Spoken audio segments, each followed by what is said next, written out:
মুসলিম এমনি আকরামুল হক জানতে চেয়েছেন, আমি একটা মেয়েকে ভালোবাসতাম, আপনার একটা আলোচনা শুনে তার সাথে কথা বলা বন্ধ করেছি, আলহামদুলিল্লাহ নিয়মিত ইবাদত করছি, কিন্তু তার কথা মনে পড়ে, এই জন্য তাকে বিয়ে করতে চাই। প্রশ্ন হলো, এটা কি সঠিক সিদ্ধান্ত?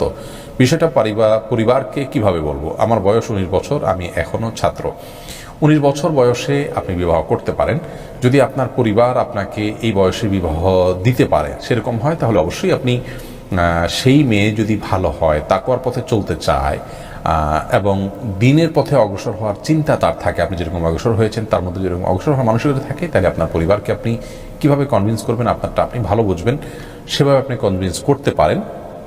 যদি পরিবারকে কনভিন্স করা না যায়, তাহলে সেক্ষেত্রে আপনি নিজে থেকে এই বয়সে এ ধরনের সিদ্ধান্ত না নেওয়ার পরামর্শ আপনাকে আমি দিব।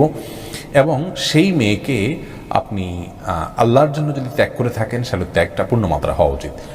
স্মরণ হলে নিজেকে নিয়ন্ত্রণ করা, নিজের সঙ্গে সংগ্রাম করা এবং এই কথার চিন্তা করা যে আপনি তো আল্লাহর জন্য তাকে ত্যাগ করেছেন, অতএব আল্লাহকে সন্তুষ্ট করার উদ্দেশ্যে আপনি একটু ছাড় দিয়েছেন, সেই ছাড়ের ক্ষেত্রে আপনার জন্য পরীক্ষা আসছে, এই পরীক্ষা আপনাকে উত্তীর্ণ হতে হবে। এই বিষয়গুলো যখন চিন্তা করবেন সহজ হবে ইনশাআল্লাহ আপনার জন্য তাকে ভুলে থাকা। আর যদি সেই দিনের পথে খুব বেশি অগ্রসর হতে চায়, তাহলে প্রয়োজন অপেক্ষা করবেন, কিন্তু কোনো অবস্থাতেই হারামের দিকে অগ্রসর হবেন না।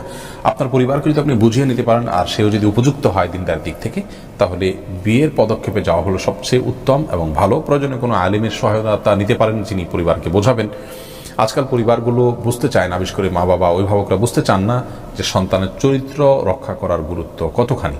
অতএব শুধুমাত্র আগ্রহ হয়ে থাকলো, বিয়ে হয়ে থাকলো, যে যার মতো থাকলো, পরবর্তীতে আল্লাহ রাব্বুল আলামিন যখন স্বাবলম্বী করলেন তখন তুলে আনা হলো। এইরকম প্রক্রিয়ার মাধ্যমেও আমরা আমাদের চরিত্রগুলোকে হেফাজত করতে পারি। অতএব অভিভাবকদেরকে বোঝানোর চেষ্টা করতে